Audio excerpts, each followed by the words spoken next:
Page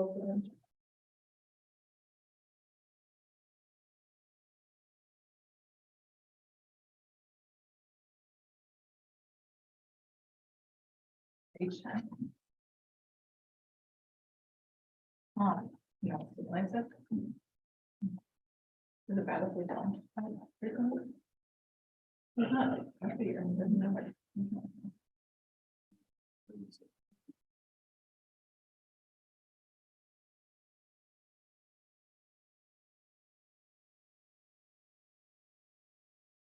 What is insurance?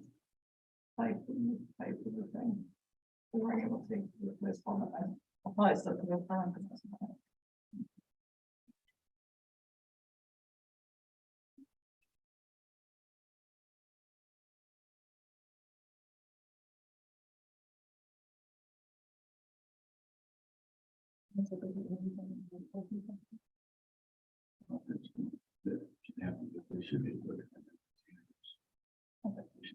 There's Chinese.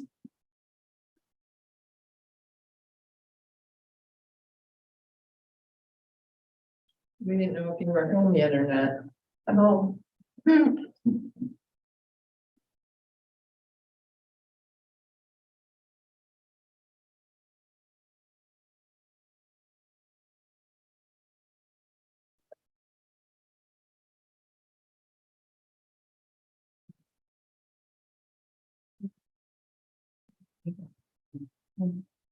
That's fast. I can do fast on my keyboard. This is, I'm using my to keyboard. learn.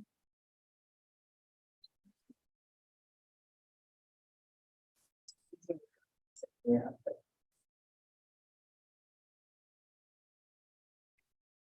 They have. Oh, it's like that. So I had it as I bought it when I was at work. And then I just started home. Yeah.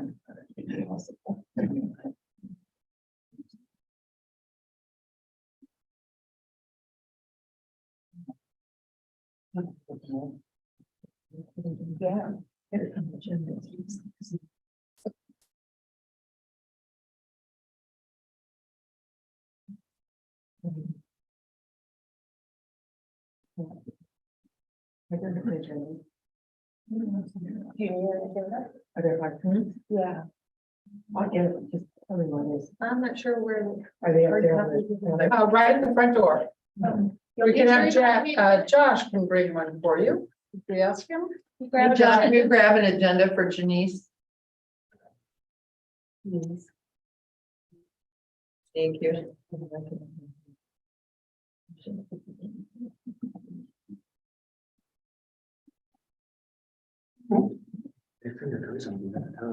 Why? Because you can't walk the driveway like that.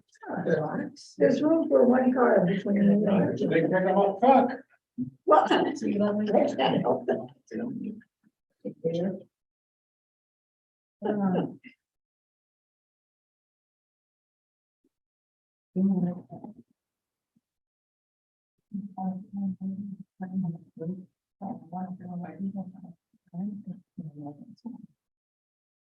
I'm going to fire.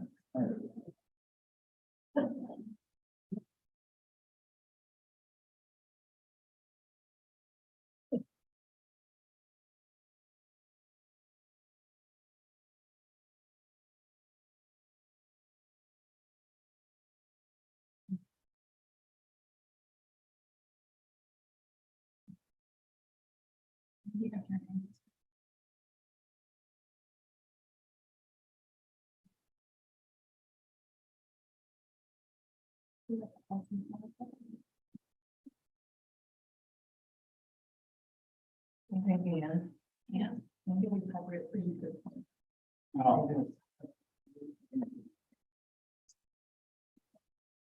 Yeah.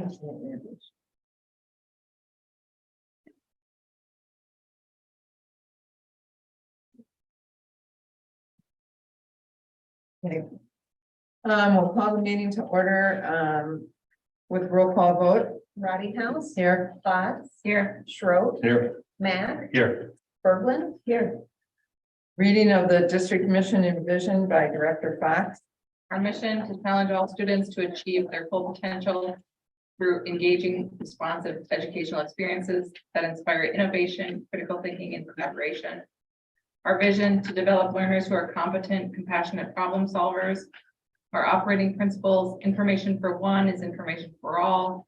No surprises, verify facts, think ahead, disagree, explain your thinking, and then commit. Thank you. At this time, are there any additions or corrections to the agenda?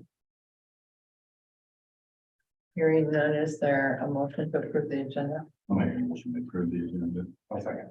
Been moved and seconded to approve the agenda as presented. All those in favor say aye. Aye. Opposed, say no. 5-0. Approval of minutes.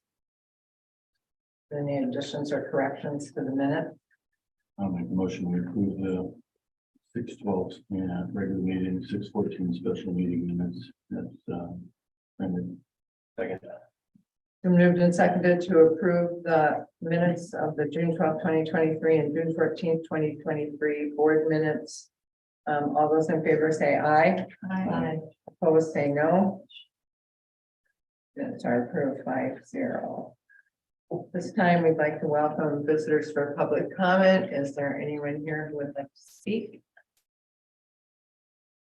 Okay, seeing none, we're gonna move on to the committee reports. Policy committee, Josh? So we had a meeting. Yeah, this is a new week. So we had it last week. And kind of talking through some of the policy changes that have been mandated by the legislature and making sure that we're in compliance with those starting July 1st. Had some communication from the Iowa's largest newspaper to make sure that we're in compliance. And so they just asked, I believe the superintendent is ready to tell that we are, or will be after tonight. Assuming everything's approved. So that's kind of what we talked about, just to kind of make sure that we're continuing that process. And I just wanted to add to that, since I talked about this a little bit at last board meeting, and we talked about it at our meeting, that Dr. Lundquist and I have been quite frustrated with our board policy manual over the past couple of months. And as a result of this frustration, she and I have been going through the board policies and have found that we have several missing policies from the past couple of years. Some of them are older policies, but many are from policy updates from the 2022-23 school year. Most especially Q3 of last year. And their previous superintendent and board secretary did not make the board policy committee aware of them. And as you can see, here's the stack of all the missing ones.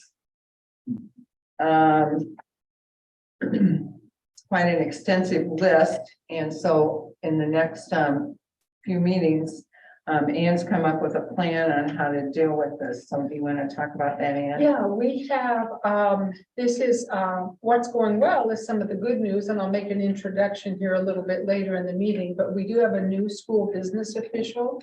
And as secretary for the board, that individual will be working closely with me to set policy meetings that meet twice per month. Each one of your agendas would have 2 items on it on a regular basis, first reading and then second reading. And so you'd have the first reading, 2 weeks later, the second reading, at that time, a new set of first reading. If we adopt this plan, we'll be able to roll through all of the 9 series, plus any of the updates on a quarterly basis. And then your policy committee meetings will be short and to the point, and your reading on a regular basis will be manageable as well. So I've already visited with our new SBO, and she's in the process of scheduling those monthly meetings. It may work for 1 meeting per month. If we need 2, we will certainly do that. But I think this will keep us in line, keep us where we want to be. We'll also have an opportunity a little bit later in today's meeting to look at some new software that we're very excited about, because policy update portion of it is very intuitive and makes it very manageable. And my suspicion is the current practices that we have been using were not as fluid as they needed to be. So I'm hopeful with this new software, should you decide to purchase it, it will mitigate a lot of the problems we've been experiencing this year. Actually, last year. Yeah, actually, the ones that were most troublesome were in May of 2022. But we've discovered that now. We've discovered which of those in the quarters of the past 3 quarters have been overlooked, and we'll have those available over the summer months. So we'll start the year in good shape. Okay, SiAC. Dr. Schilling.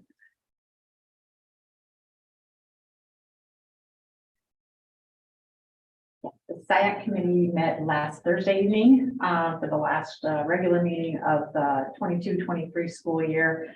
The two main agenda items were review of the preliminary ISAS data that's come in, and then the conditions of learning results that have come in, which you're going to see a lot of those things tonight when you hear the review from administrators on the district strategic plan review. So a lot of our conversation revolved around the conditions of learning results and the positive things that the growth we've seen in specific areas. And then we had a great brainstorming session with the parents that did show up on how to making sure the surveys given with fidelity, and how we can kind of promote the character strong curriculum that's going to be implemented, and also then how we can build some ideas into connecting the school and the community conversations as well. Any questions? Okay, thank you. Superintendent report. Thank you, President Rottinghouse. We have some good news. And in the summer months, as you know, without school in session, the list of what's going well is a little bit shorter, but certainly not any less important, because tonight we have with us our new Director of Finance and our new school business official. Her name is Callie Buckman. Callie, I'm going to have you stand. They might be able to recognize you. Callie comes to us with a wealth of experience, more than a dozen years of school finance experience as a school business official. You may have read her press release recently in the Charles City Press. So I'm glad to be here and excited to join the team.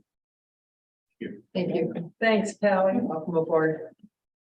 It's been my good fortune to have been able to visit some of the FFA students this summer with Mr. Spurgeon. As you know, there are FFA has a couple of important components, one of which is the SAE. Those are supervised agricultural experiences. And I was able to get up close and personal with some pigs, some cows, some lambs that were adorable. And it was very interesting, very informative, and to see the life skills that each of those students are building in this area was pretty exciting. So I enjoyed my tour of the county and some of those projects, and hopefully I will have a chance to do a few more. As you know, the Floyd County Fair is just around the corner. The summer softball and baseball games are well underway and actually waning down a bit here. It's been my good fortune to have been able to attend several of those games and see Comet Pride and see some excellent behavior from our students and our fans, and looking forward to a few more games before it comes to a close. Questions? Comments? Thank you. EMC comprehensive insurance.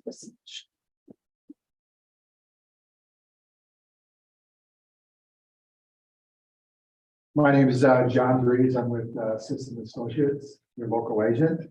I replaced Bob Ingram. Bob retired about 2 months ago. We partnered with First Main Street out of Cedar Rapids, and Joe, his expertise of municipalities. So with that, I'm going to introduce you to Joe Menz. Thanks, John. Yep. Well, thanks everyone for the opportunity to present the insurance renewal information tonight. We met with Pat and Dr. Lundquist last week, and we went through a 35-page, I think, presentation. I told those two that tonight I could probably get through that information in a couple of hours with you all, and I thought they were gonna kick me off the agenda at that point, but they put this in summary format that we can go through in 5 minutes, which is the spreadsheet that you see in front of you tonight. So, high level overview, if you look at the left-hand column here, this is essentially what your insurance policies renewed at last year. So as of 7/1/2022, these were the lines of coverage with the associated premiums. The column directly to the right of that is if we did the renewal as is this year, if we made no changes to pricing, coverages, deductibles. Right-hand column shows what that renewal would look like in that instance. And then the column on the right-hand side here is we worked with these two individuals and the SBO before just to come up with some guidance and recommendations that we would recommend the district implement as of this renewal. A couple of small changes that I will go through here. So our recommendation ultimately, unless you all feel that we should have discussion and look at other options, would be this far right-hand column right here. So I'm not going to go line by line of coverage, just for the sake of your time, but I do want to hit on a couple of just program changes and some coverage highlights that I think are important for the board to know, and then happy to answer any questions before we leave here this evening. So if you look at the second line of coverage for commercial auto, just one thing that I want to point out, EMC is your insurance carrier. EMC insures 99% of the school districts throughout the state of Iowa. They're one of two options that districts utilize to insure their school. One very nice feature about EMC for your commercial auto is you have what's called the symbol 1 for liability coverage, which essentially means that any auto that is involved in some type of accident in which Charles City Community School District would be brought into suit for, there's coverage that triggers and applies. So whether it's a vehicle that's owned by the district, or if you have an educator or staff member in their own personal vehicle, if the district is brought into suit based on your fault or negligence that's being claimed, the district is protected. So a nice coverage feature. There have been some claims over the previous few years that are commercial auto related, so did want to point that out this evening, just so the board is aware. If you go about halfway down, you're going to see 3 straight lines that have a program change this year. So commercial umbrella, shared excess liability, and excess liability. So if you look in the left-hand column there, the way that the IASB program through EMC was historically set up is school districts, there's layered limits of liability. So you have underlying limits of coverage for a number of different lines, for commercial general liability coverage, for commercial auto coverage, and for employers liability coverage, and then linebackers liability, which protects the board for their actions. There's an underlying limit of coverage for each different line at $2 million per occurrence. Above and beyond that, if that layer of insurance is exhausted, you then have a commercial umbrella that kicks in. The way the program worked historically for all districts throughout is districts would individually select an umbrella limit somewhere between $2 and $10 million. So each district would purchase that based on their guidance from their agent or advisor. Charles City historically carried a $4 million commercial umbrella limit. Above and beyond that, if underlying was exhausted in a claim and your commercial umbrella was exhausted in a claim, there was a shared excess liability policy that all school districts within the IASB program had access to.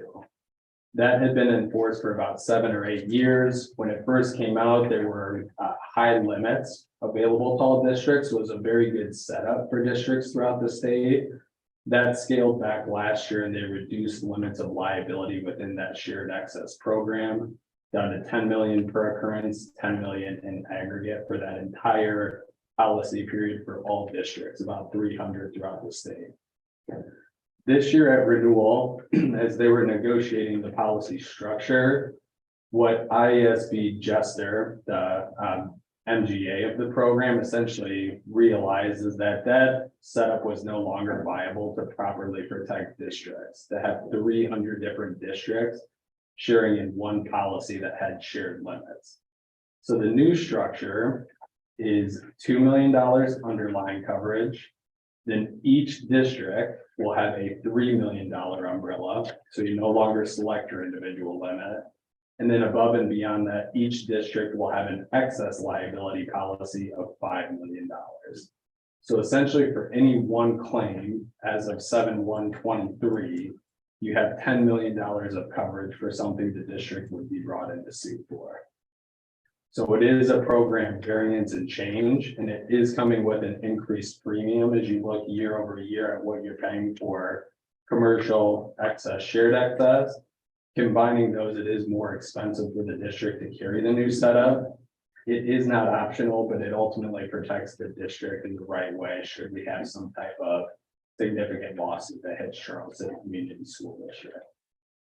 So that's a lot of information. I'm gonna pause there to see if there's any questions around that change or new setup. So that's a new premium.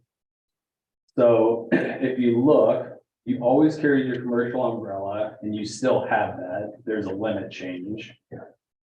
Shared excess liability is going away completely. So last year you paid about $3,800 for that shared excess policy. That is going away. Your new excess liability policy that did not exist last year, your own individual one, you now have that this year. So if you're comparing year over year, new policy for excess liability, that again is coming with a premium enhancement based on the coverage available. So the excess liability was part of the ISB program. Correct. So before we were paying less for a shared program, now we're paying more for our own program. Correct. And then we went down in coverage from 4 million to 3 million for the commercial, but we're paying more per year for it. Correct. So that is purely a rate increase, and it's just based on the fact that umbrella rates are going up across the country, quite frankly, but within the IASB program, you're going to see an overall premium increase at the bottom of the page. Each school district is seeing a significant increase this year just based on program viability. Charles City, frankly, is one of the least impactful increases that I've seen. Not that any increase in premium isn't, but percentage wise, we're seeing if you renewed as is about a 14.7% increase. Most of our districts are seeing somewhere between 15 and 35% increase based on program characteristics. The biggest driver of that is property, which I'm going to talk about here in a second, as to why you're not seeing as big of an increase as districts are. Great question. Anything else before I move on to property here? I guess I have, one commercial. So thinking about commercial auto. Yep. Right, we're not, and I might be wrong about this, but we're not growing in terms of fleet, right? As we bring a bus on, we're not, we don't buy a line. So I guess, that seems like a pretty substantial increase of 11.5%, or basically the same thing that we had last year in terms of coverage and, the amount of automobiles that we have. Yeah. Again, not the answer you probably want to hear, but pure rate increase. You do not have a significant exposure increase. The biggest driver, the most nuclear claims within the IASB program the last several years, aside from property, has been commercial auto claims, liability claims. So those are the ones that have hit the shared access policy. So the reality is EMC charges premium. They really look at two things when they're setting their pricings. One is just market driven. What do we need the overall program to do price wise for it to be viable long term? EMC has been the insurer of this program for about 50 years now. So they're very committed to insuring schools throughout the state of Iowa. But it has not been holistically a profitable program for a number of years now. So they're doing market increases, and then they're looking at just characteristics of individual accounts. Charles City has been relatively well performing. There's been 755,000 losses over a 5-year period. So you're averaging about 155,000 per year. So loss ratio is right in line with kind of the average school district. So your rate increase on commercial auto alone is kind of right in line with what other districts are seeing for a good rate increase regarding commercial auto insurance.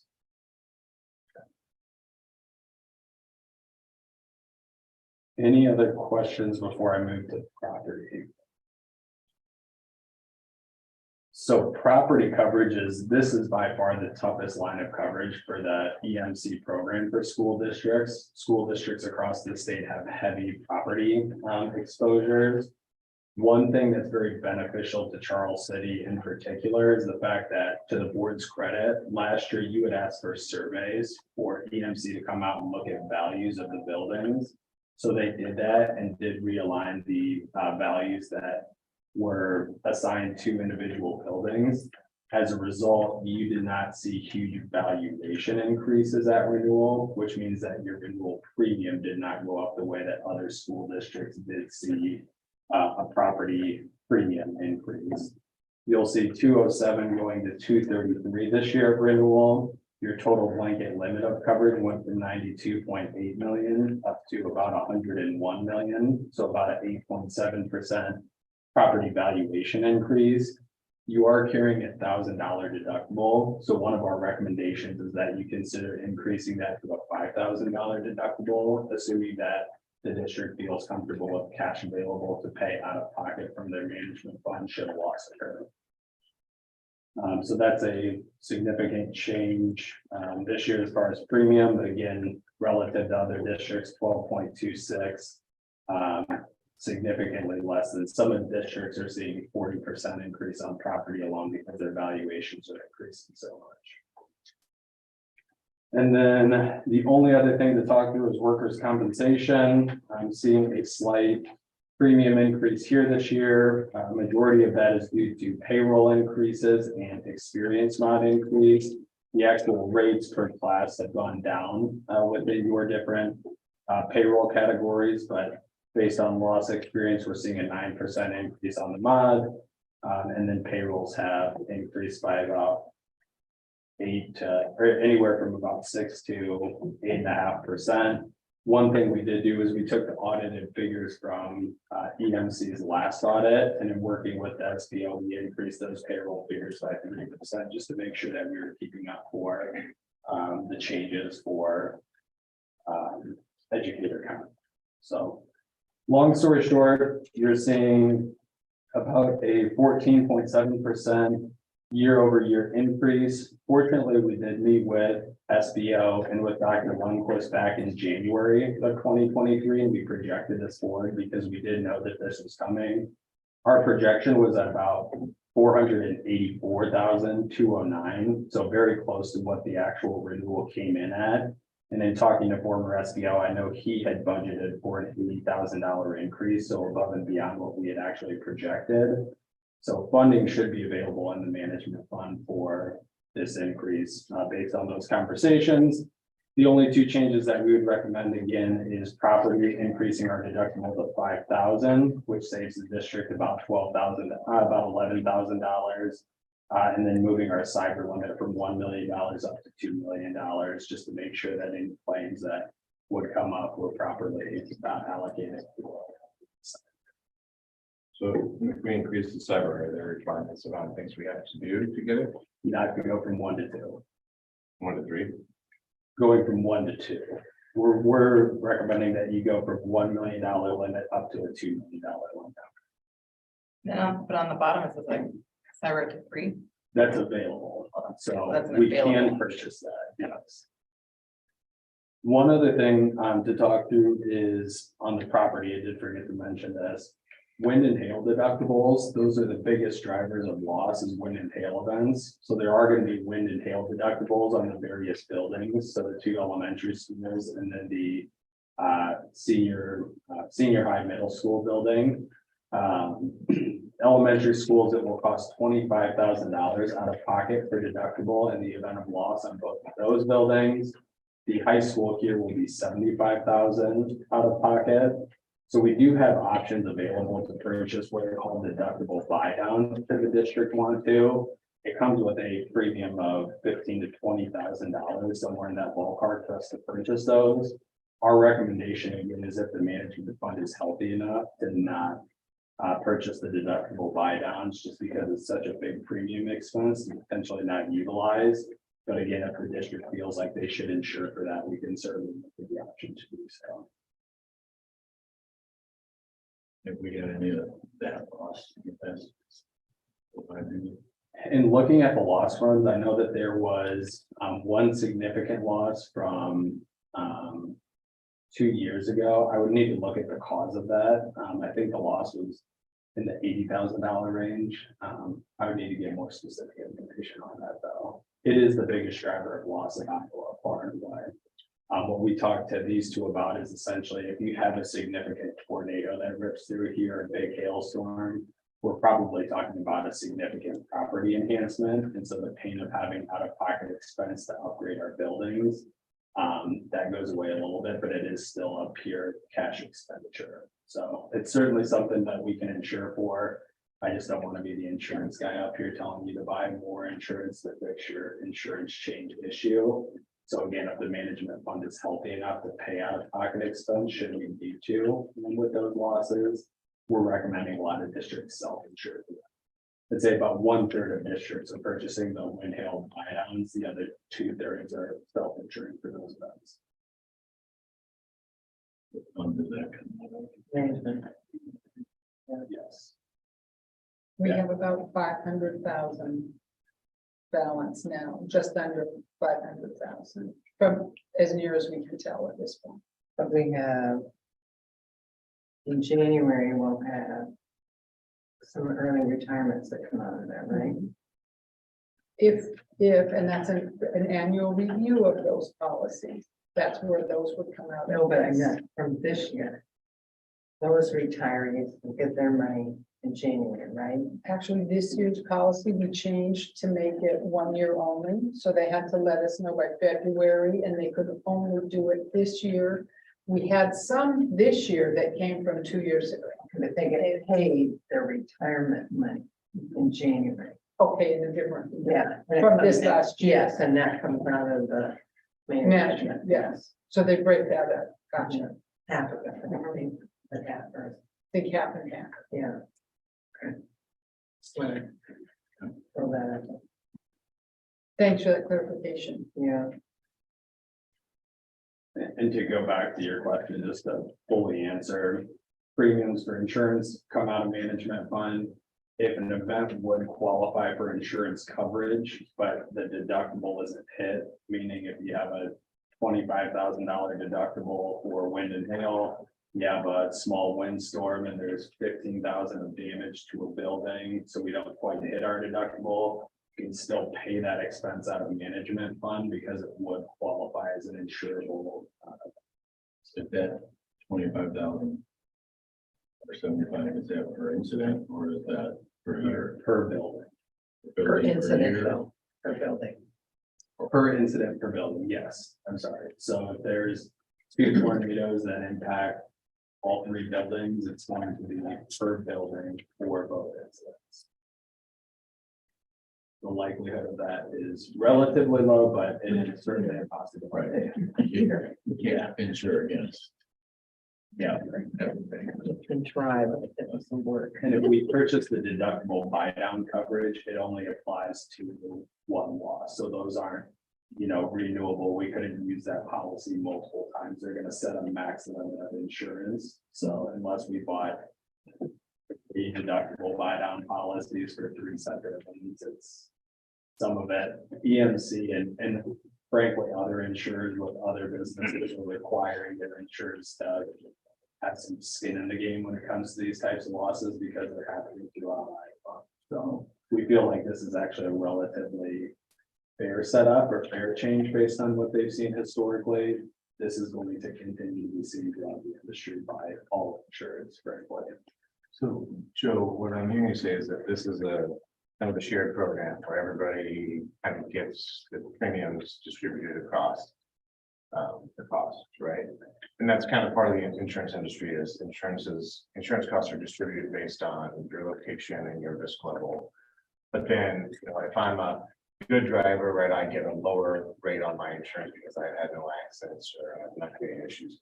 But in this situation, even with our good stuff, we're still seeing a pretty high increase. Are there other insurance companies who do school insurance? The only 2 programs that exist right now are IASB EMC, and there's a pool program called IPSIP, the Iowa Public Schools Insurance Program, I think is what it's called. They have 17 members currently. They have had declining membership over the last several years. I think it started 10 years ago. Transparently, we do not represent that program, but we do review their financials. Like our opinion, it's just not a viable program for districts to enter into. We have had that program compete against a couple of our EMC renewals this year.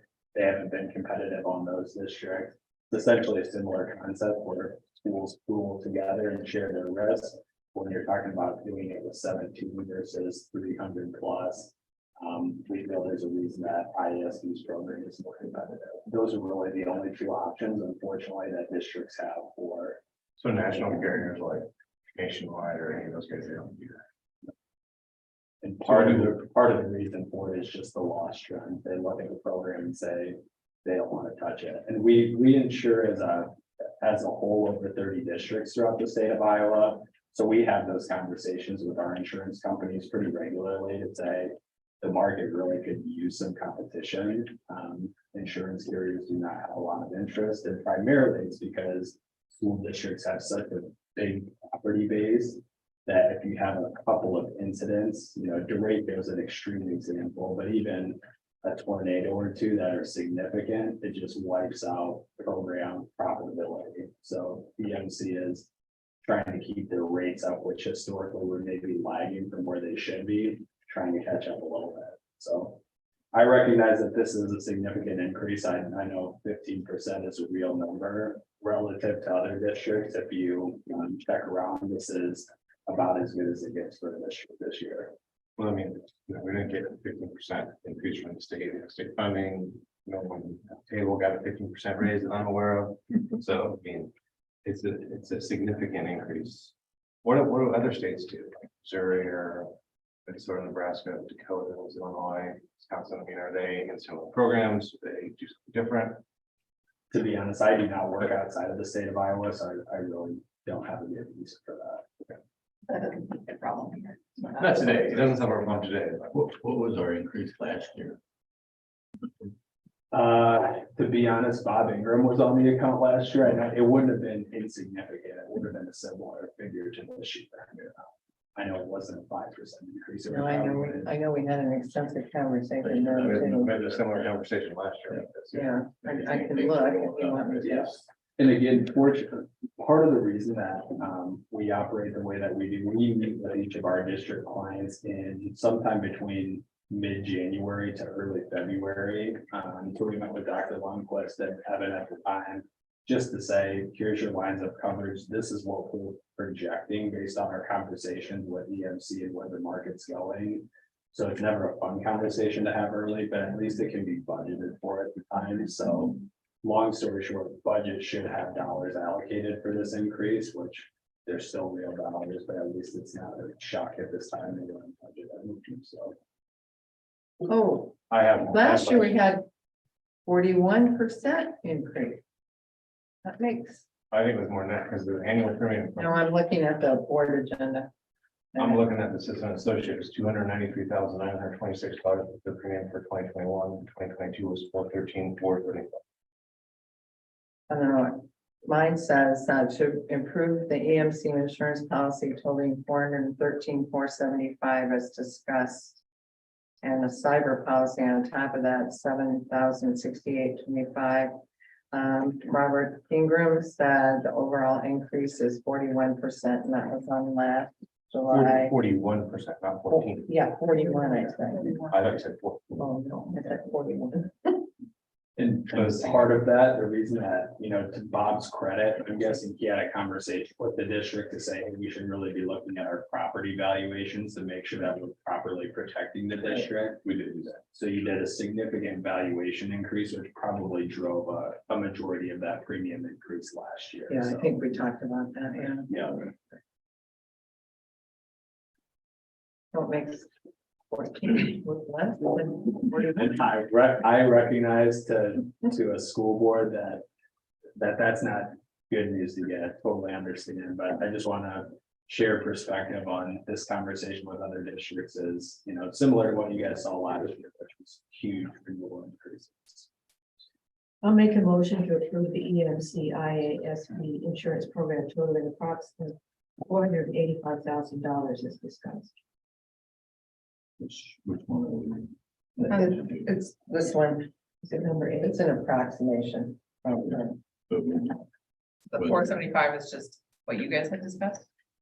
That is It's making just an two option. changes. It's an option. That's to increase our deductible to 5,000, which to save, 11,000 in premium, we would recommend that. You're averaging just over 1 point per year, so historically that would work out for the district moving forward. And then we would recommend that you increase your cyber to at least 2 million. So that far right-hand column is approximately what it would be if we made those two changes at 475,045. So for the sake of the recommendation, do we need to put a range in there? Well, no, we have to decide Yeah. which one we're going to. Oh, we're deciding? Yes, that's our decision, guys. So which It's set one? approximately, so. So the 475 doesn't include a buy down of the premium anyway. Yeah. So That motion has no second, so. Right, so it's dying for lack of a second. That motion died for lack of a second. Okay. Do you want to discuss this? What do you think about it? Do you, Josh, do you? Well, I'll make a motion that we approve the 7/1/2023 renewal optional dash administration discussion of $475,045 per year premium. Because that was part of the extensive conversation that you guys had. It is. Right? Right. I'll second. Been moved and seconded to approve the EMC IASB insurance program totaling $475,045. The optional administration straight discussion. Any other discussion? All those in favor say aye. Opposed, say no. Passes 5-0. Thank you for that. Will do. opportunity to present. Appreciate it. Thank you. Okay. Year-end strategic plan update, annual goals. Yes, thank you, Board President. We're going to have a brief overview of your strategic plan, annual improvement goals. I will be walking you through parts of this presentation where the individuals are no longer employed here at the district or who are out on vacation time. And then we do have a few of your directors and principals here that will share in about 3 minutes or so their portions. So as you see in the strategic plan, this first slide reminds us of the vision and mission. And it's nice that you read the vision and the mission. Our guiding principle as educators is we believe all students can achieve at high levels and we are committed to supporting their learning. Comet Pride is integrity, courage, resilience, excellence, and responsibility, and that's the way we behave. And we use that as a filter for all of our decisions and all of our activities. Annual goals are listed on the next slide with 3 smiling faces there. We have achievement and equity to increase the number of K-12 students scoring proficient, increase the percentage of students scoring proficient in English and math, 22 or higher on the ACT, and the 4-year graduation rate also to increase. Each school had a culture and climate goal as well, and we use our conditions for learning survey to improve a safe, welcoming, inclusive learning and working environment. Finally, facilities and infrastructure is to update the 5-year plan specifically to the infrastructure need and the most appropriate course of action to meet the needs of high school as well as secure entrances. With that, we'll begin with the high school. Here we have 3 goals listed. You can see in those 3 goals, we were looking at increase in Iowa statewide achievement scores We were down in ninth grade by 5%, level in grade 10, and up by 6 points in English language arts. In math, we were down by 3 in grade 9, but up by 9 in 10th grade and up by 16 points in 11th grade. That's notable. Cohort data, which is sometimes more helpful because when we compare last year's 8th graders to this year's 9th graders, we see that they dropped by 10%. In 10th grade, that cohort dropped by 1%, and in 11th grade, they dropped by 3%. In mathematics, the 9th grade cohort dropped by 7%, the 10th grade by 10%, and the 11th grade, we can celebrate, rose by 11% in that cohort group. Unfortunately, we didn't meet our goal of 22. Those are preliminary scores, but it's doubtful that we will see a change that would get us from 19 to 22.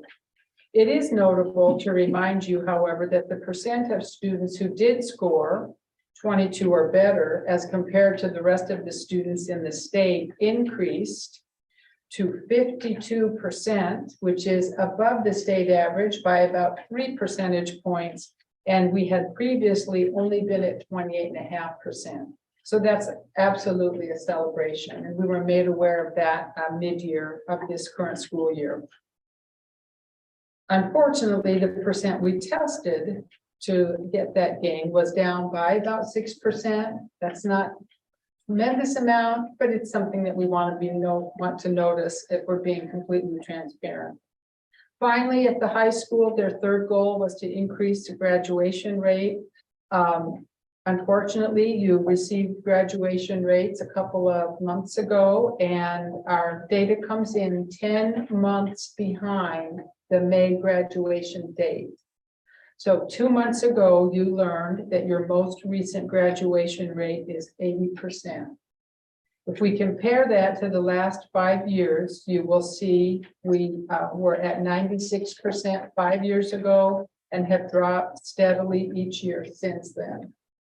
I'm hopeful with a change in some of the practices that we're in the process of implementing. We have 2 new administrators in the building, some programming that we're adopting in the area of culture and climate, as well as student engagement, that you will see changes there. We've added a counselor for career counseling in partnership with NIAC, and we'll see, I think, some other very positive changes. That's all I have to say about the high school. Next, I'm going to hand it over to the activity department. Joe's going to carry this one for Dana. Thank you. Dana's actually working on a Parks and Recs board, so some big things going on that she's in charge of as well over in that. So she asked me to hand over. So we went over this stuff today. There's lots of great stuff to talk about in our activities department. The first goal is to improve off-season participation in weightlifting. We all know that games are not won necessarily in season, but it's all the work that's done in the off season. So that was goal 1. And as you can see, we've had record numbers of students in the summer lifting program, which we think is going to equate to positive performance in upcoming seasons.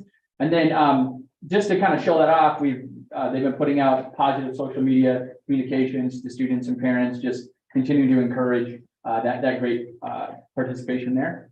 And then they recognize the daily strength and conditioning comments of the day, and there's some photos there of the students that were listed, and they're listed at all levels. I had the opportunity to actually join in on a couple strength and conditioning programs on Tuesday mornings when the junior high kids are there, and it's pretty cool. All those kids are coming in and they're getting 20, 25 middle schoolers that are coming in on a pretty regular basis, so that's pretty awesome. Next goal. Goal 2 is to really increase the culture at sporting events. We've had some negative things that have happened in the past, and Dana has done a really amazing job at putting together student teams and just encouraging and teaching students what good participation looks like on the sidelines. And obviously there's multiple administrators at each one of our events, and we're happy to say that, knock on wood, we haven't seen anything that, would get us into trouble. But she also did some surveys with the officials after every one of the games, and we're getting that information on a pretty regular basis, and that information has been coming back very positive. So they'll have the actual comparisons from the whole season after the softball and baseball seasons are complete in a couple of weeks. And the next one. The next one is all around creating a sustained budget plan. And I think she presented to you guys last week on a couple of her ideas for that, just to make sure that we're maximizing the amount of people that are coming, and also just keeping track of it on a pretty tight basis. I think her accounting background is going to pay off pretty well in this. And you can see that they've approved the online ticketing, and then have some pre-service meetings for activity leaders regarding the financial budget goals. So working very closely with the Booster Club as well. All right, next. So the middle school goals, it's a bummer I only have 3 minutes because there's some really great stuff to talk about. Goal 1 was to ensure academic progress across all the areas as measured by MAPS and Iowa assessment. And then goal 2 was improve culture and climate. And we did some very strategic and specific things around this. And then goal 3 was increase student and parent engagement and participation in the number of parents coming into our building. So we can go to the next one. I love data. I think this is a really great visual of how we've been performing over the past 5 years. You can see each one of those cohorts is colored, and then at the bottom you have an average overall. So this is ELA performance. This will be reading and writing. We went from an 18, 19 to 53, then 20, 21, 60, 69, and then 74. That's above state average, which is pretty amazing. Anytime we can have inverse of our free and reduced population, that's a really good thing. You can see our cohorts are our 7th, going from the bottom up, our 8th graders, they grew 6.1%. So that's the percentage of the number of students that are proficient. So 76.1% of our students are proficient on that Iowa assessment. And then 77 of our 7th graders, 79. And there's some pretty notable gains there, set 9%, 10%, 6%. Go to the next slide. Our math numbers, which we've really put a lot of effort into this and increased our rigor, and it's paying off. We had a 20% increase from our 5th grade to 6th grade this year, which was amazing. And then we had a 9% increase from 6th to 7th, and then I can't even do the math, 23% increase from our 7th to our 8th grade in math proficiency. So what that is saying that the new curriculum and the teachers, the work that we're doing and the PLC work is paying off. So overall, we've gone from 55 to 49, 54 to 68% proficient, which is right in line with state average. Our science test, our science is only given in 5th and 8th grade, and then again one time in high school. So we don't have a cohort comparison for our 5th graders, but we do have our averages across the board. We went from 18, 19, 33% proficient, 54, 59, 63. Those are notable gains, and that is right in line with we're getting very close to state average. Our 5th graders just overall, they just don't perform. They're not our best performers, and I think it has a lot to do with the transition from elementary to middle school. And we're going to be addressing, putting some things in place to really strongly address that. And hopefully, we see some better gains, or at least not as far as a dip in that. But then we seem to rebound very nicely. Next. Goal 2. Well, this is another thing. So we had talked about inflation in grades, and we've really been working hard on that over the past 4 years to really change our grading policies. Happy to announce that 75.5% of our grades overall were passing grades this year, which is right in line with 68.3% of our students were proficient on ISAC. So we say we want to grade how we want to tell the story to our parents that really pays off. So things are very much in line. We also wanted to say, like, hey, is the MAP test predictive of our Iowa assessment success? And actually, we do better on Iowa assessment than we do on the MAP. So saying the MAP is a little bit harder, which is good, it prepares our kids. Validates.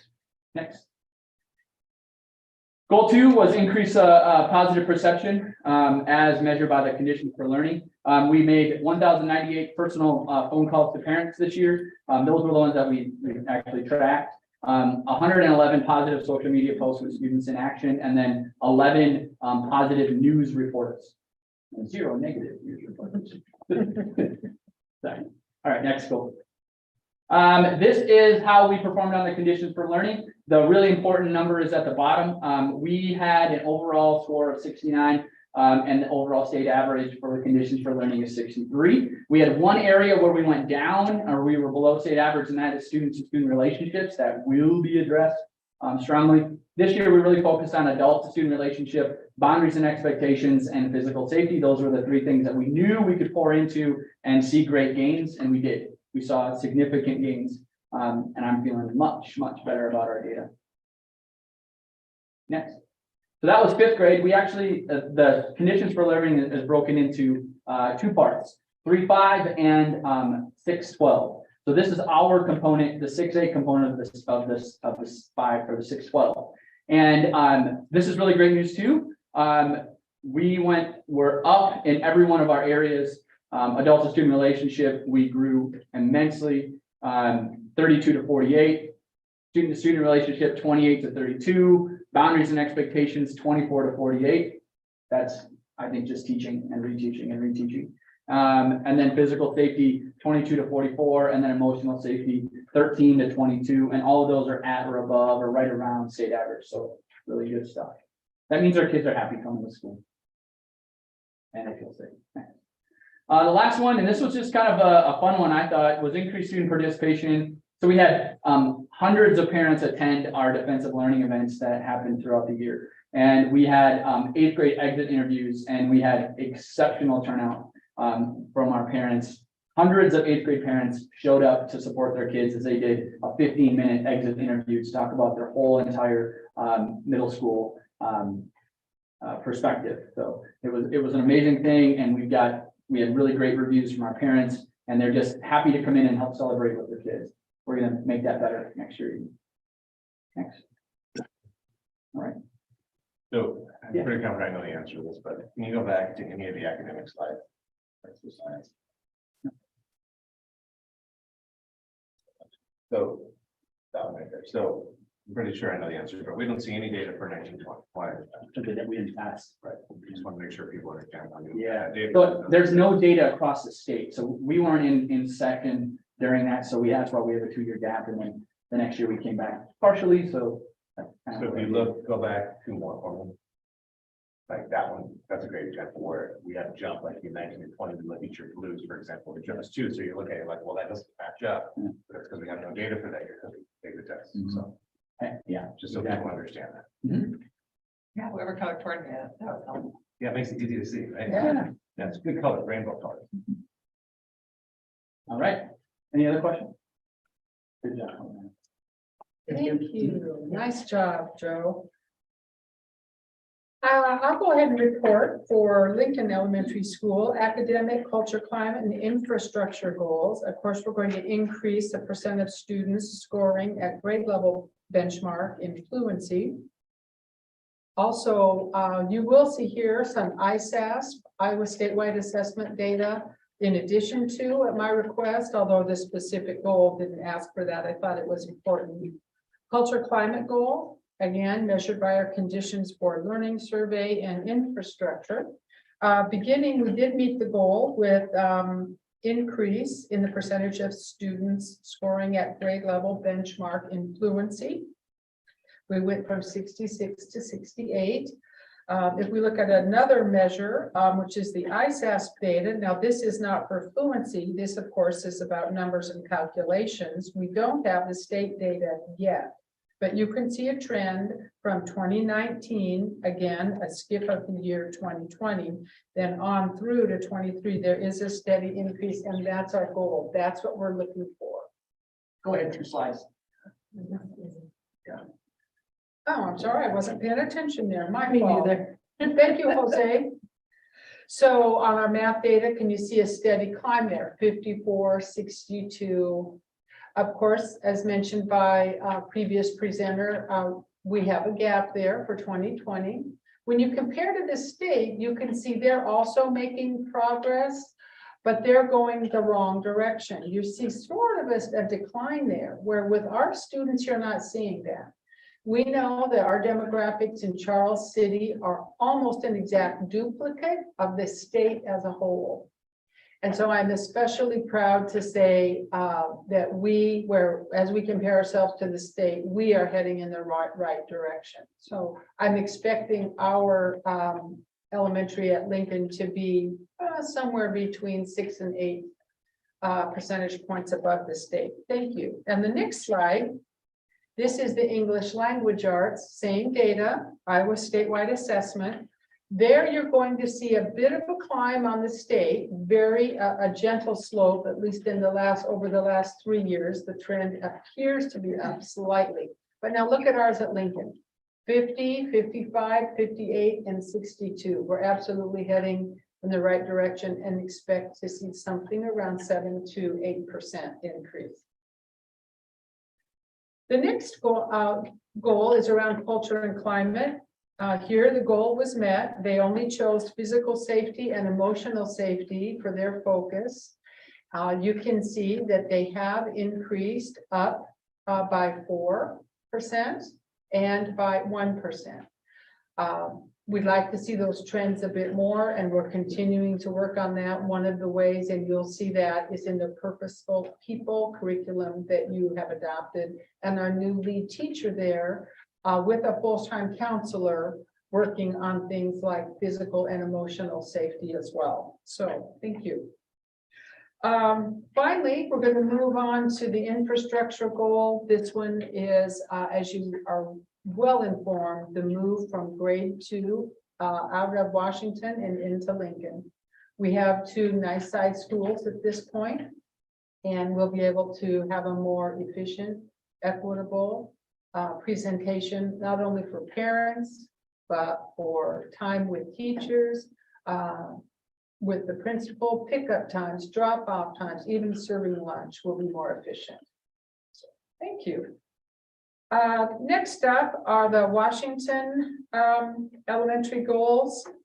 Here you can see that we have 3 academic goals. Again, increase, in this particular case, the Fast Bridge. We don't give ISASP to the littles.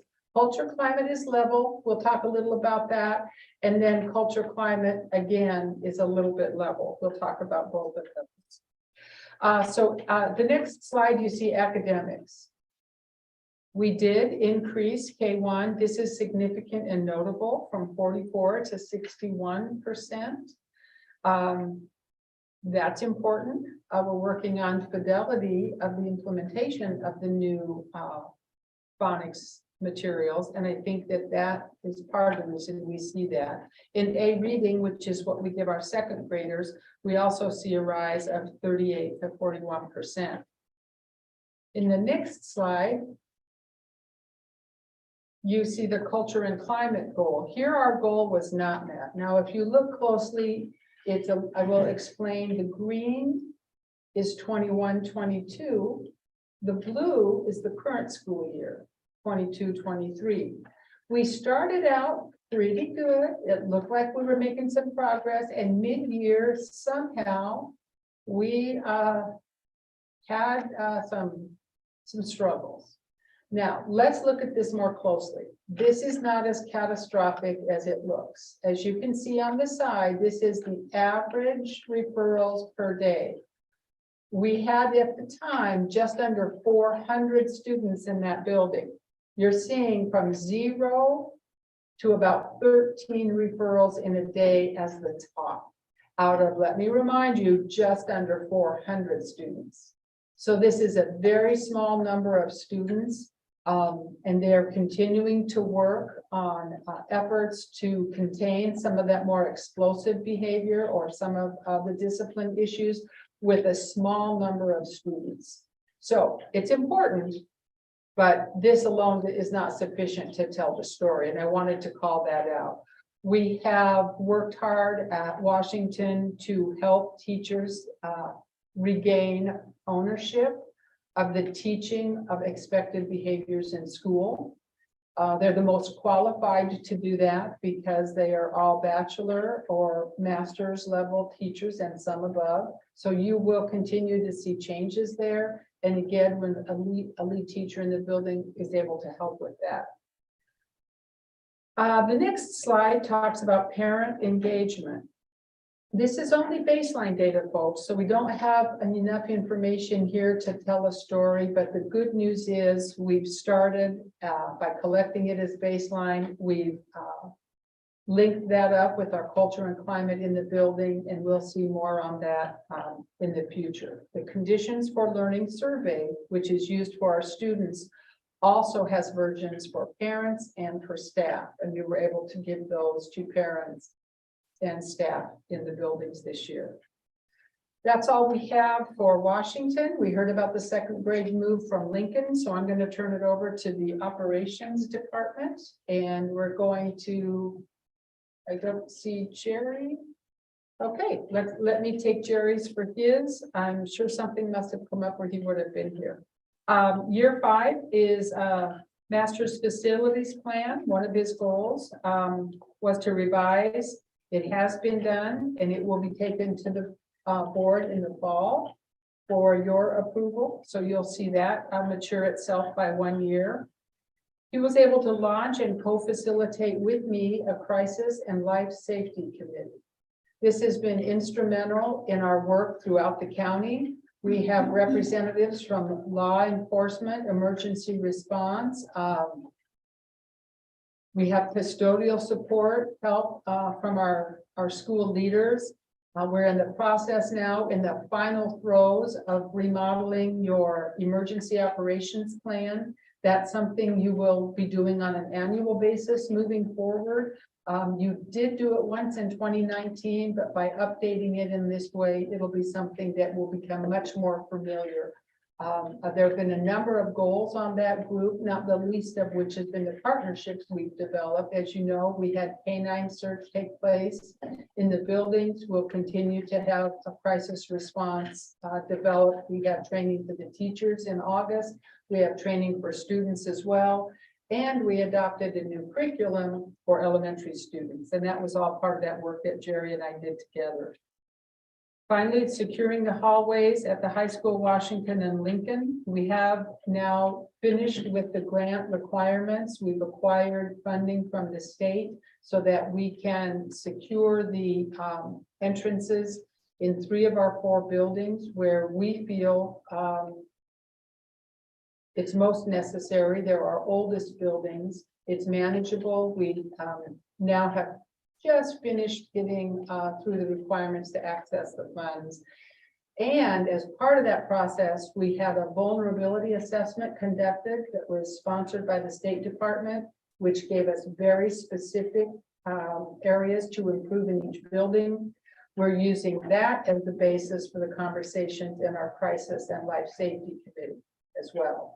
So for example, after the swatting incident, we had an after action review and we were able to determine in that review that some of our law enforcement could not access certain areas of the building. We were able to correct that within days after that took place. Again, that was our crisis committee work.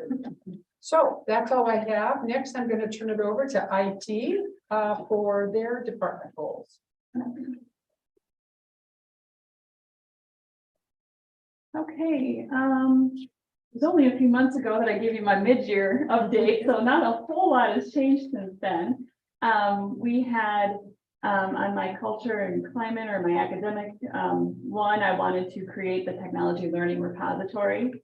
Right now our goal is on target. It was not supposed to be finished by the end of this year. This is an ongoing goal. But we did get some great data this year and in the spring. I did get the survey sent out from the staff, and I had asked the formats they'd like trainings and guidelines. I asked very specific categories that they wanted information, and I got really great feedback from them. So I'm excited to jump in and get some creation going.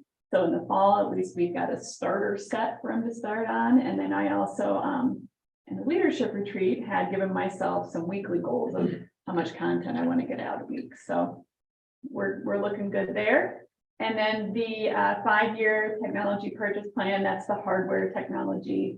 That was, we lay out 5 years in advance of kind of the large purchases that we plan on making.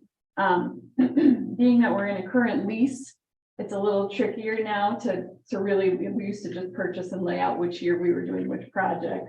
With the lease going on, we kind of had to shift some things. But I think we're gonna be okay because we do have that hardware insurance, so we're able to kind of make some repairs on equipment and push some of those purchases out. So the goal is on target. Everything has been aligned, and with a new finance director, we're gonna probably have that on this year's goals too. I want to sit down with her and make sure she's seeing the same things that we agreed on last year, so that's all I got. Thank you. Thanks. Next up is academic services.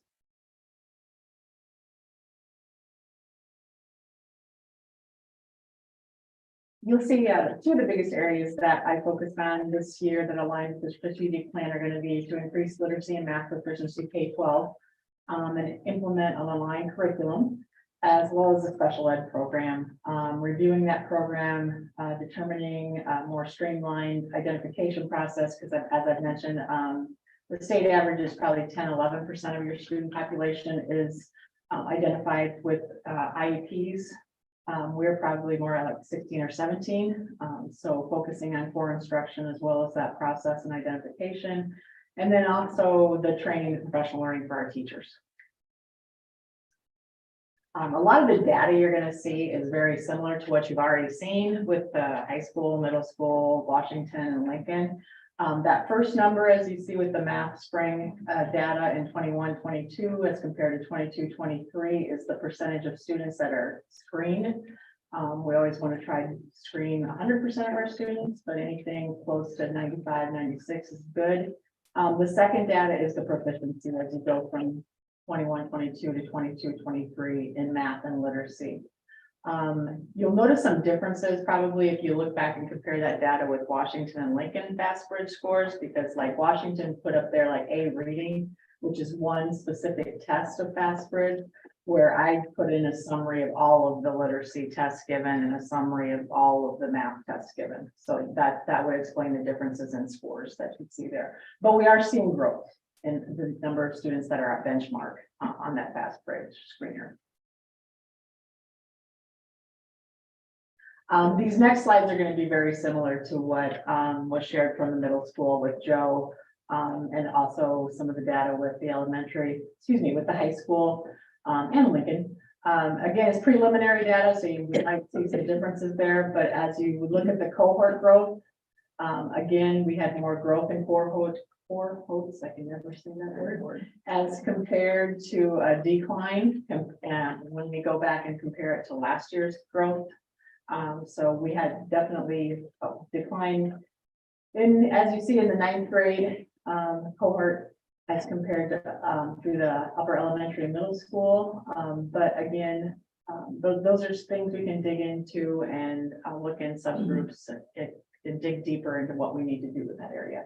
So, and that's part of the reason for the professional learning for the ELA team that we're working with 512. So as you move into the math slide, same type of thinking, again, more growth as compared to the 21-22 school year. So I don't want to make you look at all that data again because it's the same as what you saw earlier. So What I'm seeing here is that the kids that have been in the new math curriculum at the high school for a long time, that's when this 11th grade, they were freshmen, right? correct.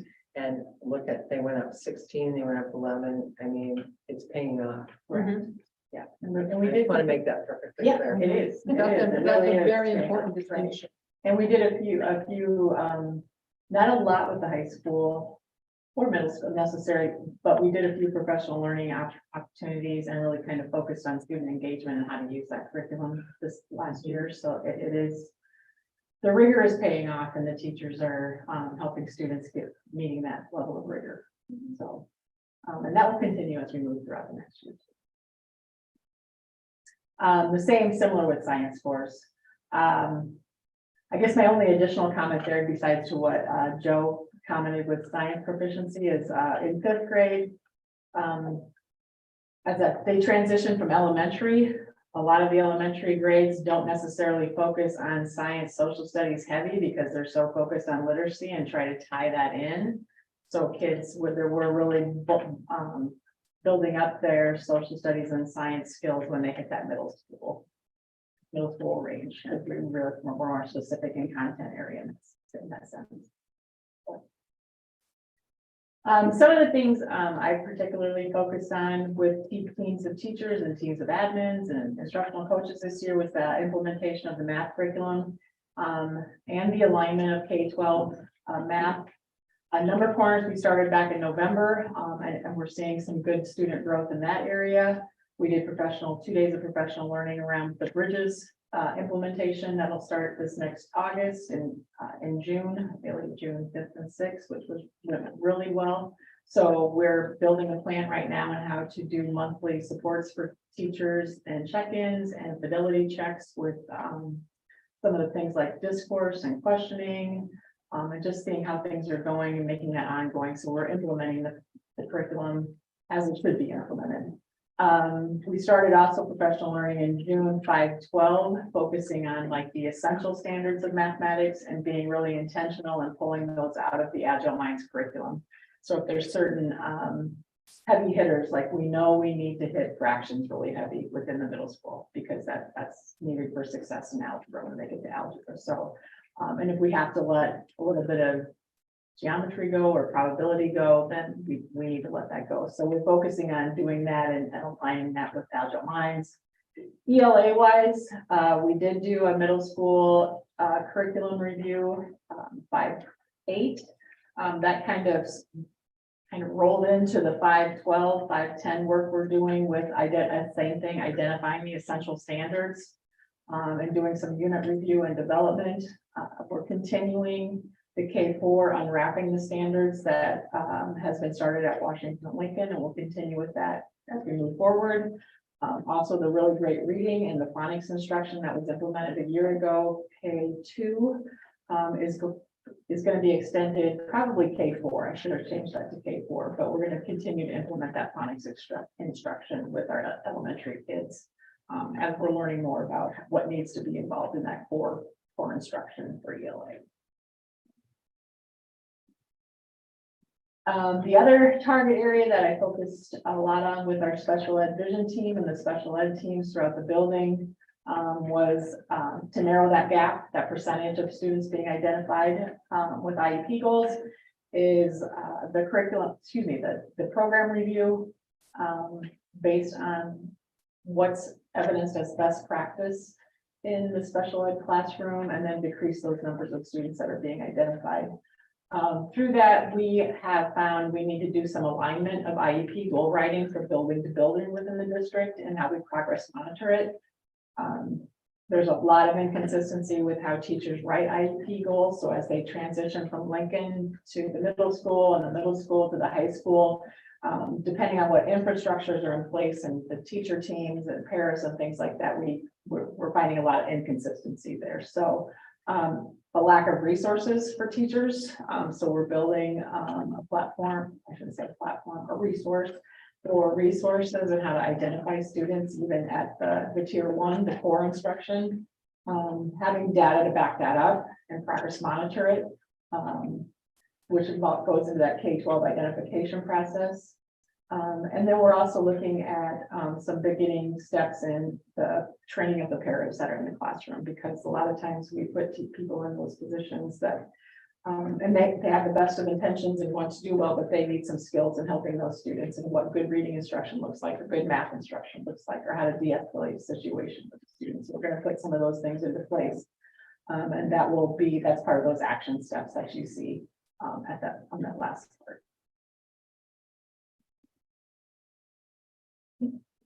Thank you, Jen. I appreciate Oh, that. excuse me, I did have one last slide. This is some screening data from a year ago in regards just to Washington Elementary students that are at benchmark. So we are increasing IEP students, and this is a subgroup of IEP students. So like literacy and FastBridge a year ago, 13% of our kids were at benchmark IEP kids, where it was 22 this previous spring. Math 16 to 21. So we're making some gains there. Yay. And that's especially important, Jen, because you might want to remind them about being targeted. Yes, and that's part of the reason we're like targeted when you look at those school performance profiles and all the SAMI and work we've had to do with the AEA and the state. We're targeted in all buildings, Lincoln Middle School, high school, because Washington can't be targeted, but because of the grade level, but for IEP students. We're not necessarily meeting the growth that those students need to have, the growth necessary to close the gap, the fast enough growth. And by being targeted in that one particular area, which is students with IEPs, we're in the lowest 5% in the state. Seeing a jump like this will be incredibly helpful in getting us out of that targeted designation. And that's why it's so important, because all of our students can achieve to the best of their potential. We just want to make sure we're getting them the help they need. So thank you. Thanks. Finally, superintendent goals. As you know, these three were a compilation of the input and the feedback that you gave to me last fall.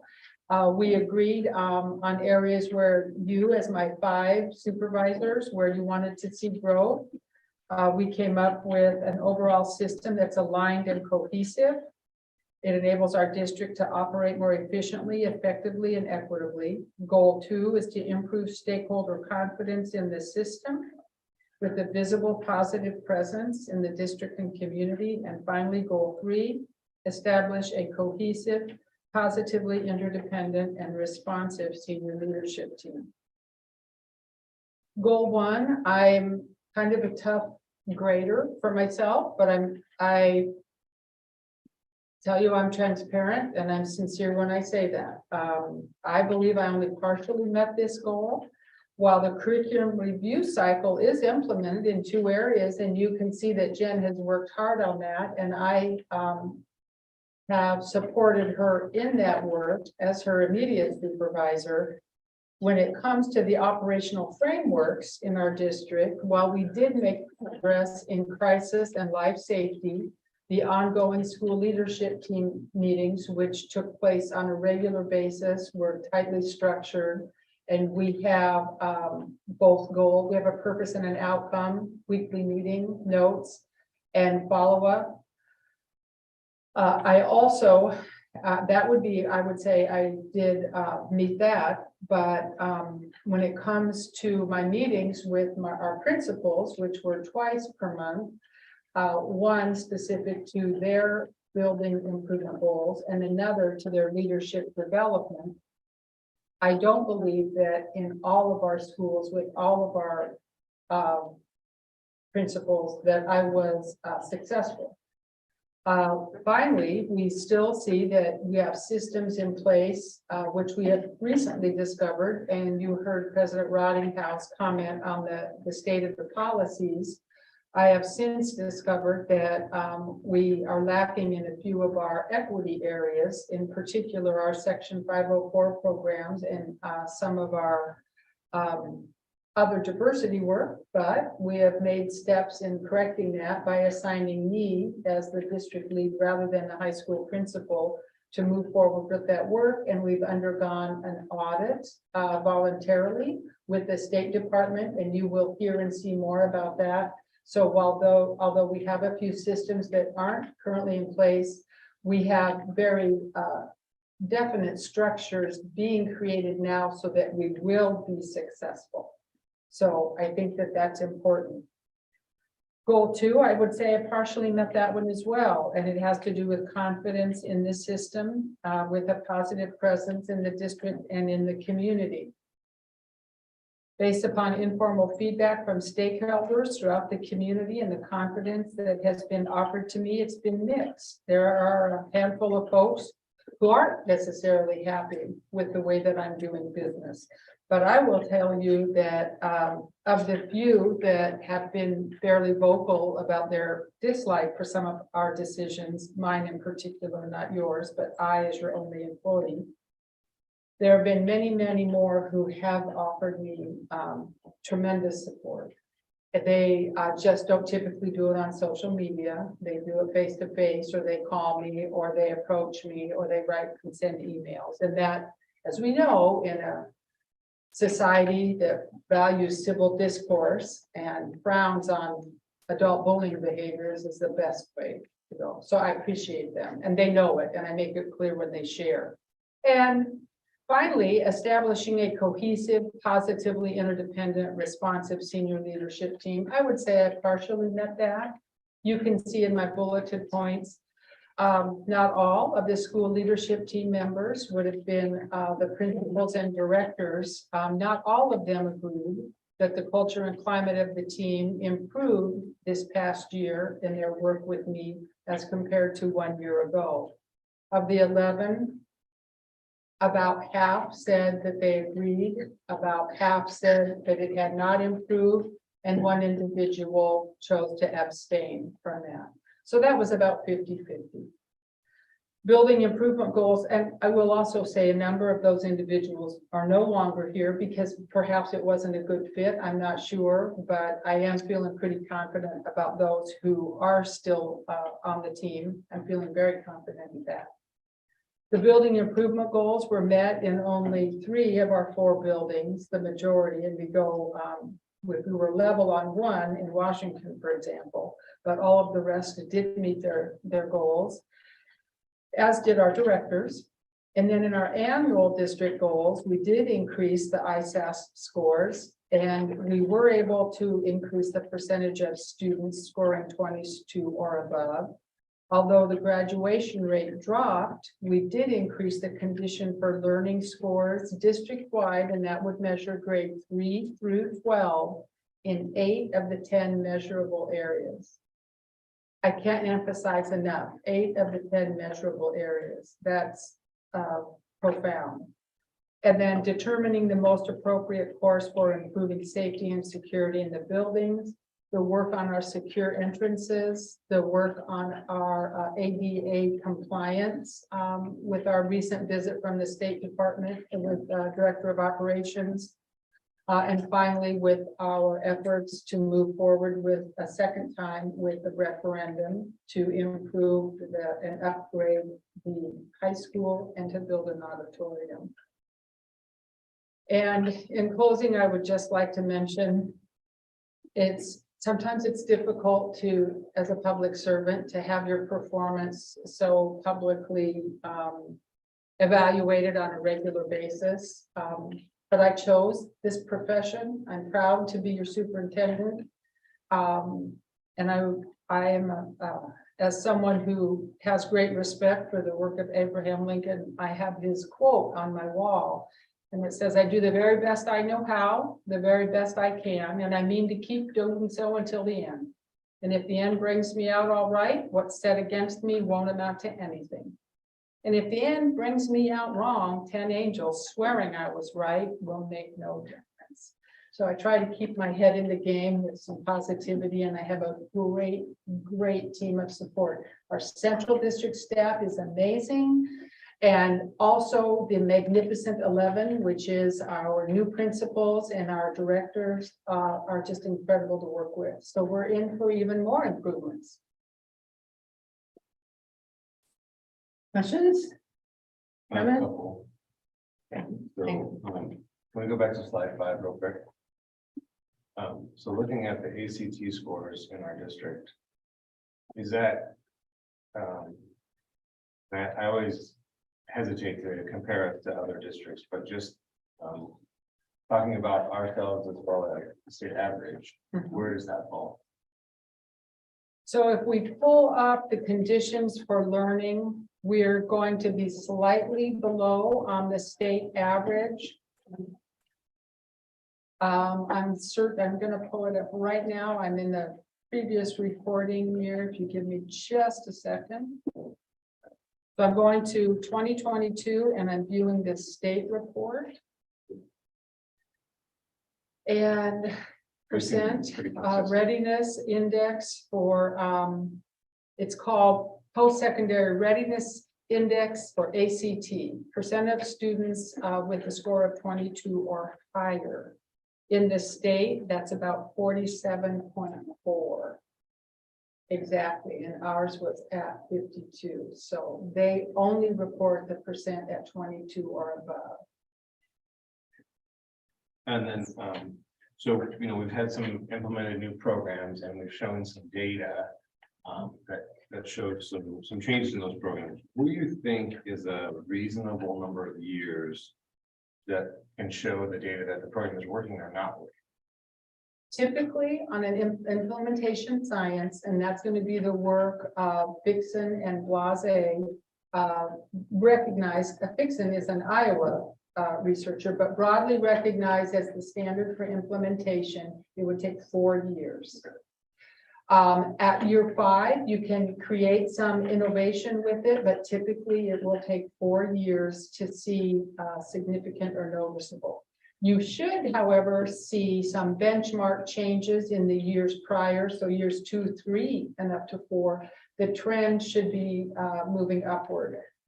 A single data point is never, as we've said many times, is never a pattern. And so occasionally you see, and you saw that at Lincoln Elementary, where there was a dip of a percentage or 2, but the line of best fit should always work upward, even as you're rolling out the implementation. So do you believe that we have enough data to review the direction that we're going with the academic plans? I don't think we do yet, because here's another well-documented phenomenon called the implementation dip. So, and it's grounded in things like second order change. When you start moving somebody's cheese and you realize we're going to ask teachers, and teaching is a deeply personal endeavor, as we all know, asking them to do things a little bit differently.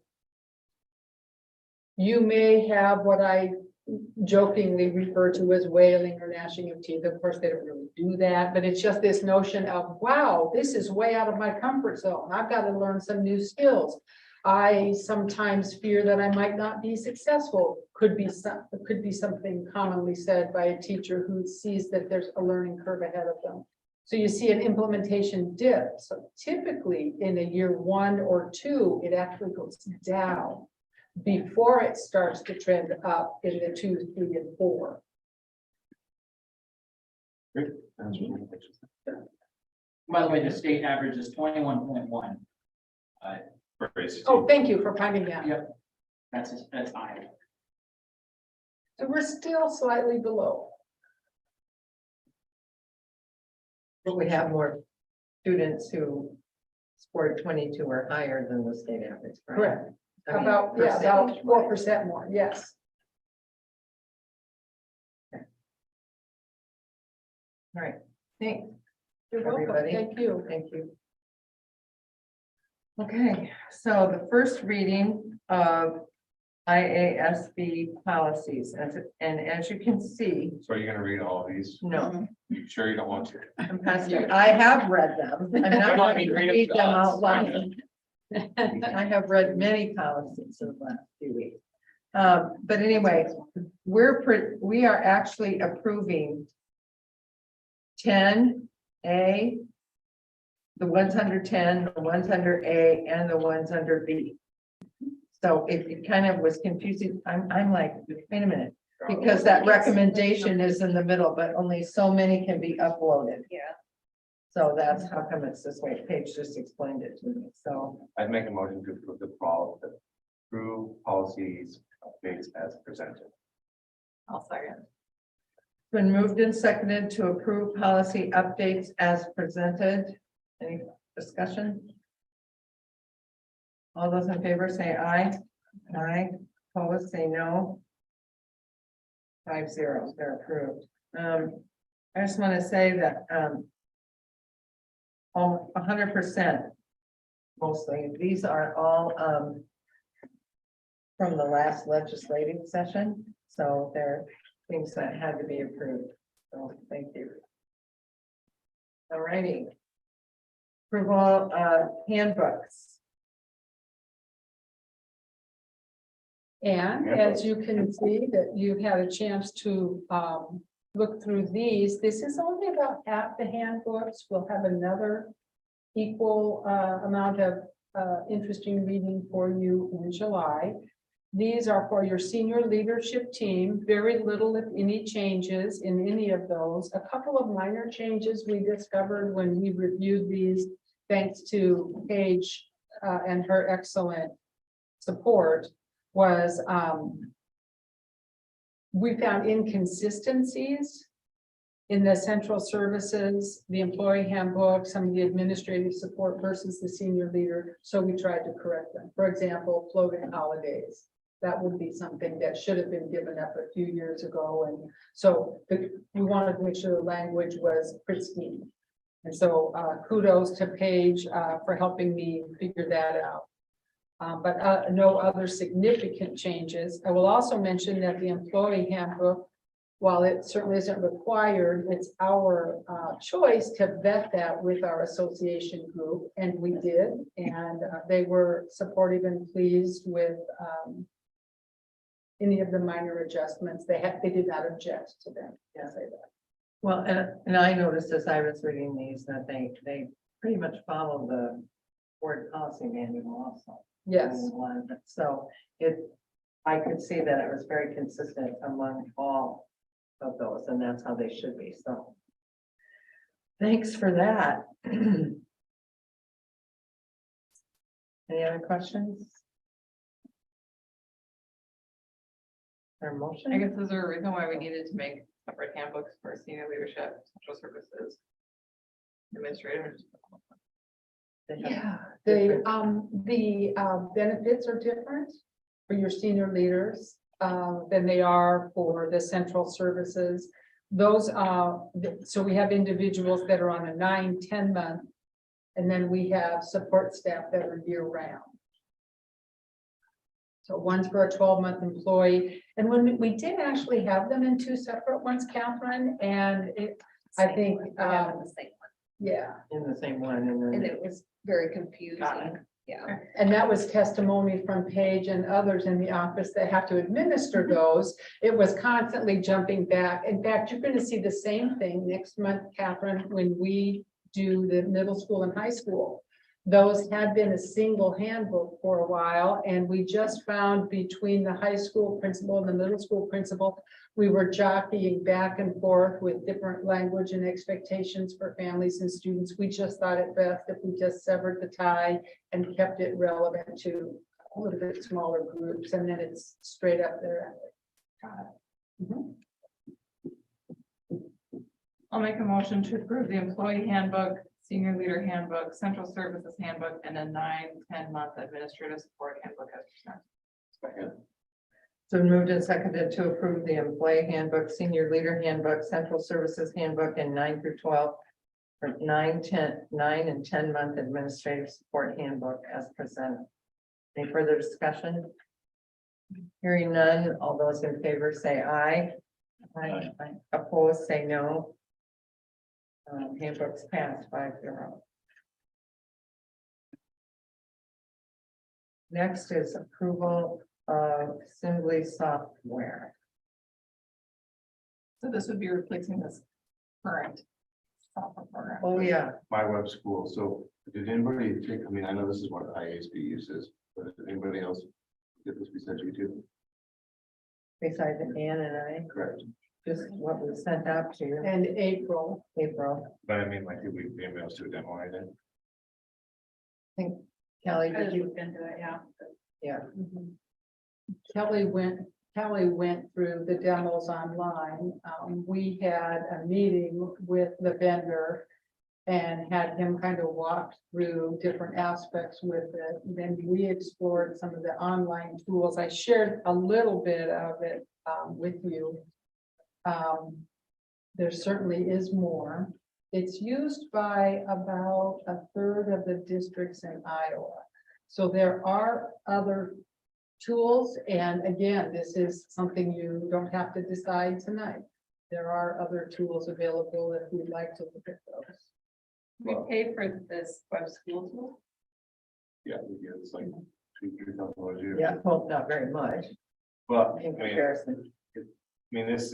this one that we use is a great start. It's just, it seems to be very clunky.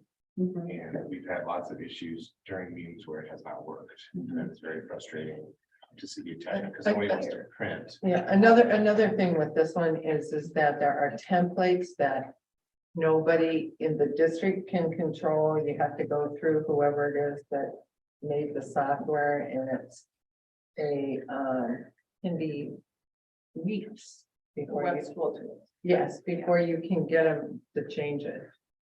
So are we at the point now where we're paying for it if we start something else? Actually, we have about Yeah. 6 months left on the lease, so it would be just a few $100s left on it. Which if we move to this one, we could start in the next meeting to 2 meetings. We thought we'd do a trial run in July. Because this one starts in January or in July, whereas the other one ends at the end of December. So one's on a, School year And and no one's on refund, a calendar year. pardon? No refund. We don't get No. credit for it. But we are getting a 1,500 discount if we move forward with this one. Through IASB. Right, group purchase piece. One of the things that this software that we would be purchasing is just not usable by the school board. It's password, it can be password protected. And so like, the senior leader meeting, Anne could use an agenda for that and note taking for that and, planning and things like that can be used. So there are lots of different meetings that take place in the school that could use this software besides just the school board. It's not just for the school board to use. The strategic plan can be uploaded right into this. So you can see the progress that people are making. Evaluations can not only be superintendent evaluation, but principal evaluations can be done in this and all of those things. And it's all, like Anne would be able to, access most things, but like the board would only be able to access the board stuff, so that's part of what I liked is that it's not just for the board. It has a lot of implications of organization and of course, the IASB, their policies and things like that, they have everything housed on Assembly. You can go into Assembly if you're, if you purchase it, you can peruse other people who are on Assembly, their policies to check to see what they're doing versus what we're doing. I mean, there's just lots of networking type things that are available through that. Okay. That was appealing to me, but I have 2 questions. First, so you had mentioned that other stakeholders in the district can use it. Does it is it just it's not charged by users. okay? it's You not just by users, pay so it's for just this and then any large number of users. Do the administrators use any other program like this? We just use Google for our note. And I will say, in order to kind of balance and manage this with some of the other projects underway, we purchased the bundle because, as you know, the most popular pieces are the big money items, which is the policy chunk and the board meeting chunk, the board management piece. Then when you get into the planning and the evaluation pieces, they're only a few $100s. But if we buy the bundle, it's actually cheaper than just almost identical in cost of buying the 2 big pieces we want. So the others are kind of coming along, I would say. If you go this direction, they'd be sort of coming along for the ride for the next year, because I think for us, if you go in this direction to implement the board software and the strategic plan software would be 2 really pretty aggressive undertakings. The policy would not be such a big undertaking. No, that policy would not be such a big undertaking, but it could be, it could save us so much time and it could be implemented almost immediately. But there would still be a learning curve because we have to learn it. So depending on what August brings, whether or not we can house our new strategic plan and our school improvement plans in Assembly, that would be my goal. I also want to test the tolerance for change with those who are being evaluated, because I would start with the senior leadership team and no one else, only because we'd be the early adopters. So that's a maybe, but for sure the meetings and for sure the policy would be my recommendation.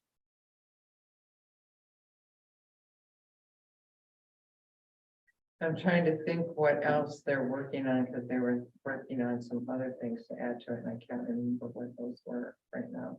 And I didn't bring my notes with me.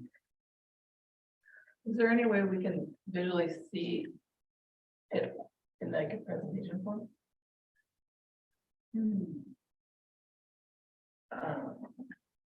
Rather than just like the screen caps at the screen. You can access a demo, but you have to put your information in, and I don't know if it's readily available or not. And we could table this if you like, and then we come back and get a demo from the salesperson.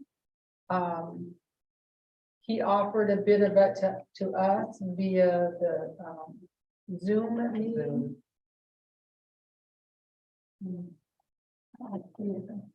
It's I think very, that's a good idea. it's very intuitive. I'd like to see it also. Yeah, so I make a motion to table this till this meeting. But maybe we just do like a special meeting, just either we can pick a workshop where we can just have them demo this. Mhm. They haven't- Yes, I will get something worked out for that. Do we have to vote on tabling? Yeah. Yeah, I think so. There was a recommendation. I thought it was just. Like a second. I'll second. Been moved and seconded to table the approval of assembly software. All those in favor say aye. Aye. Opposed say no. I abstain. Okay. 4-0. Okay, approval of high school cafeteria table. So where do the tables go? The broken. Oh, okay, because it says missing. The seats are The missing. seats are missing. Yeah. But where did they go? Like, did somebody take them and put them on? They the break. wall, or- No, they bust off. They bust off. They've proven to be a very ergonomically helpful to our high school students. They just kind of break up. They've been on back order for just almost a year now.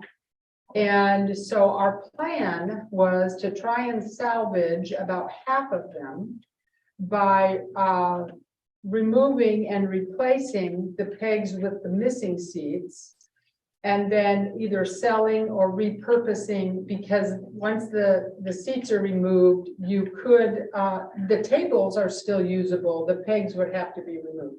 So I'm not sure if that would go up to auction. That would be a good question for Jerry. They have wheels on them, but they are presented in rows in a very institutional format.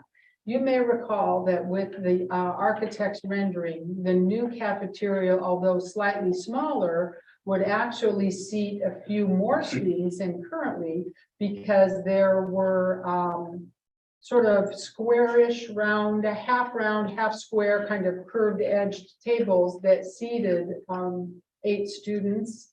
And those being more square in format, interspersed throughout the longer rectangular, would allow us to still socially distance students, but seat more students in that area than we currently do with these tables. These tables, if we decide to order them, would be fully branded with our logos and so on, and they're very artistically designed. The secretaries, led primarily by Keisha, did her homework, reached out, contacted, this was kind of a project for her, and got this original bid for us. We can utilize some of our ESSER fund because it is allowing us to continue to distance students while still keeping the lunchroom full, so we can have 2 lunch shifts and feed all of our students. And these would not necessarily be purchased if the referendum moves forward. That would be an item we would not have to pay for with the remodel. because we will have already, at least for the tables that we're buying, they would be new. The old rectangular tables, I suspect will continue to break. I think it's a design flaw. We'll have to deal with that on an annual basis, but this would get us started on something that's a little more attractive. So this is to get new table design, Only about half, yeah. not replace the breaking here. We're going to salvage that, so of the remaining tables, we'll remove the seats that are not broken, replace them on the pegs where seats are missing, discard those tables, sell them however we disperse of materials, and then replace, buy additional tables to replace the seating that we've lost, and they will be more attractive and they will be a round cornered square. Do you have a sense of cost? Yes, Yes, and- $49,000. I'm gonna That was say, bid. Pardon me? Did we put that out for bidding then? No, we did not. We don't have to. I'm gonna say, those tables have been there a long time because Years. 15 years, I mean, it's been 15 years since I worked there and they were there when I started. So, I make a motion to approve the purchase of cafeteria tables using ESSER funds in the amount of $49,080.50. We're only getting one table. No, we're giving. Package. package. How many for the packet? 15, I believe she said 15. 15. $48,100. table? Yep. That'd be a lot. Like a live veg table with one of those links in the middle. Yeah, that's signing up for it. Okay, so more than one table at 40. I second. It's been moved and seconded to purchase cafeteria tables using ESSER funds, $49,008.50. Any more discussion? All those in favor say aye. Opposed say no. 5-0. Consideration of consent agenda. I make a motion to approve the consent agenda items. Second. Been moved and seconded to approve the consent agenda. All those in favor say aye. Opposed say no. 5-0. Board comments, anybody? Okay. Your brain's dead, okay. I just have, I want people to pick these up and, take these to get signatures because, if we voted on it and we want to do it, everybody has to help get signatures. So here they are. I got 60 What do at they the do by? softball, baseball game the other night, so What do they do? pretty easy. And the, They're due, yeah, the end of July, but we need a pretty exact count in the next 2 weeks. So if you were able to bring back a full sheet to us, or two, even better yet, two, by the next board meeting, I would be elated. When is the next board meeting? The 10th of July. 10th of July. And there are some other sheets floating around in the district and I know Linda Brandt has some going and have you been, when you've been gone? Bill Fry's been doing it, some other people in the community have been doing it. I'll try to get his tomorrow. Okay, that would be awesome. Yeah. Pat and I already have collected 200 signatures with the help of Jim Davis. Or more than. Yeah. Okay, anybody else have any comments?